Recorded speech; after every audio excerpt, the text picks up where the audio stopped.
حسمت إنها قد رسمت فأتاه ردنا وصعقت.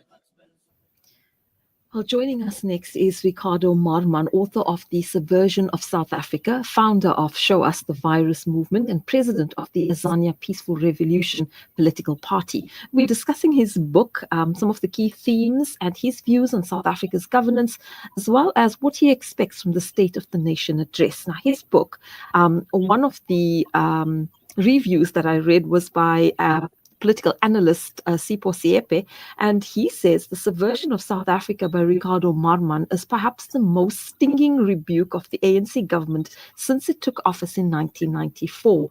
Maarman provides an encyclopedic treatise of South Africa's past and current reality. Mr. Maarman, good afternoon and welcome to the show. Thank you very much, and assalamu alaikum to your viewers and to yourself. Greatly appreciated. You're welcome. So the book, The Subversion of South Africa, suggests that an internal and external have shaped the country's current states. Can you summarize your main argument in the book? Yes, basically what I'm arguing in the book is that the state, as we're now discussing the state of the nation, that the state of South Africa, it is in a state of subversion. That means that the elected officials are not guided by the interest of those who elected them, but they are guided by those people, for lack of a better word, that have bought them, but the financial interests that have bought them. And so it is not the interest of the people that is uppermost in their minds, it is those hidden interests that is uppermost. And following those hidden agendas is uppermost. And following from that our country is in severe problems. That it does not require just a tinkering here and a tinkering there, but a fundamental change. And over the years, our people have been told that, if we just improve this and if we just improve that, things will get better. But as they have seen, nothing has really improved. So how does your book then challenge the mainstream narratives about South Africa's transition to democracy? Well, the book argues that what we have seen, in the mainstream, whether it is in the media or in academia, etc., that the ANC and the National Party came together and decided to have a negotiation for peace, for the interest of South Africa, etc. That is not necessarily what happened. There was many behind-the-scenes interests, powers, and intrigues that took place. One of the very, very important role players in the transition is actually now a person that has recently passed away. That is Dr. Neil Barnard, and he was head of intelligence. So purely his involvement, which was a very big involvement in the transition, shows that there was some hidden interest at hand. Now, in your book, I'm sure that you have proposed some solutions for reclaiming South Africa's independence from what you call the subversive forces. Tell us a little bit about that. Well, the first thing starts with that the South African people have to understand, that the country has been captured by subversive forces and elements, so they have to be aware of that. They have to, based on that, be aware that when they look at the education system, it is not functioning as a normal education system. That means to educate our children, to prepare them for the future. But unfortunately, there are many elements, even overwhelming, that seems to indicate that the system is there to corrupt our children and to retard their development as they go forward. The same with our economy, that it is geared in such a way that the majority of our people are becoming poorer and poorer. The middle classes are struggling under the weight of the increase of the cost of living, etc. So the first thing is to be aware that our country is subverted, to be aware of the forces that are doing so and their agendas, and then from there start the process of undoing it. But the book, as I said, it's an introduction to this for many people. It is a new topic, but change starts with us first knowing the true state of the nation, which is that it is subverted. Now, what are you expecting for the State of the Nation address, and do you think it will offer real solutions to the country's pressing issues? What I expect is for President Ramaphosa to say that, look, our country is not perfect, but There's only a few things that we can work on. We can improve. The general trajectory of the country is in a good state. So this will be basically a repetition of phrases that he has repeated in the past, and several others before him has repeated as well. And then he will say that he proposes that this year he will do 1, 2, 3, 4 things, and this will fundamentally change the country and people's lives will improve. But people's lives will not improve because I say that, he's not necessarily serving the interests of the people.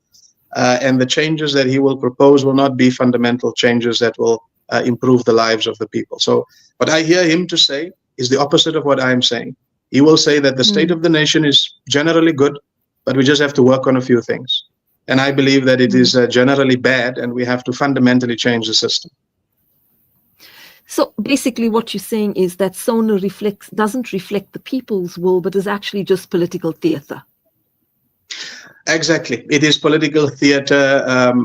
Obviously, the people and most academics will also be deceived by this. So it will just be platitudes, speaking about, rehashing phrases. Things take time. We have to work on things. We have to be patient. We have achieved freedom. So at least now we have to build the other things. It does not only take government, it takes the people to. We will hear these kind of platitudes and we will hear something serious intellectual discussion, but it is not. And I'm sure that most of the people know in their hearts what I'm saying is the truth, because they've experienced this for 30 years now. And some of them, unfortunately, the president will deliver, probably will for 1 second be fooled and think, whoa, something will change now. But we should know 30 years later, nothing really has changed, and nothing will change unless they hear a leader speaking that this country has got deep problems, and it requires fundamental change and solutions. So what are the key policies or commitments that you would want to see from the president that align with your vision for South Africa's future?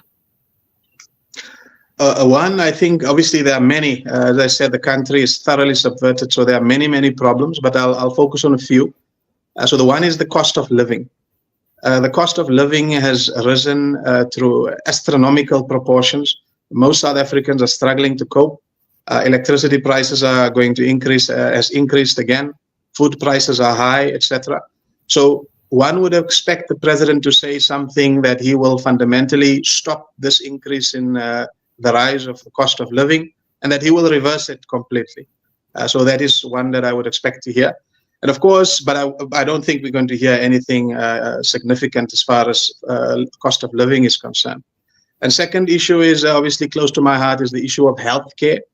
And in healthcare as well, as you know, I don't know how many of your audience might be aware of this, but as you know that in our healthcare system, there's no focus on the general public health, on people eating better, exercising, etc. In fact, what is being promoted generally in our supermarkets and in our pharmacies is food and medication that is toxic and very bad for the people's health. And this will not improve. We see children getting cancer, etc. I expect the president to say from now on, we'll stop these toxins, and he will encourage that only good food be sold at the stores, and only medication will be sold to the people that are good for their health and not toxic. But I don't expect to hear anything as far as that is concerned. So the last question, I think, would be about your book. Where can we find your book? I know that you will be launching on tomorrow here in Durban at between 5 and 7:30 p.m. at the Santosa restaurant. But if other people are looking for the book, where would they be able to get the book? Yes, so the book is available on Take-A-Lot. So people can go to Take-A-Lot and then do a search there for the subversion of South Africa. And in most parts of the country, they would probably get delivery of the book within a day. So they can get access of it there. They can also go to our website, showusthevirus.org.za. They can go to the Azania political party website as well and contact us directly. I would suggest, especially now this time, that they are going to listen to many people giving assessments of the state of the nation, that they should read the book, Subversion of South Africa, because that is the true state of the nation. All right. Well, thank you very much for your time. Shukran, much appreciated. And hopefully I will try and get to the book launch tomorrow. I'd love to read the book myself. I haven't. So it would be great to meet you as well. And shukran for making time to be with us today. Much appreciated. Thank you very much for the invite, Afwan. I appreciate you inviting me. And it's a pleasure and honor for me to address your audience and yourself. Thank you for the interview. Shukran, you're welcome. Assalamu alaikum wa rahmatullahi wa barakatuh. Wa alaikum salam wa rahmatullahi wa barakatuh.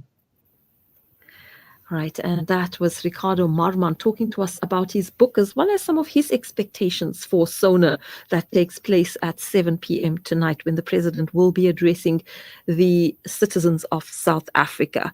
That then takes us now to our little bit of a clip that we're going to be listening to, and first for an ad break, and then we'll be listening to a clip that talks about the Crusader dominance and the next Muslim rise.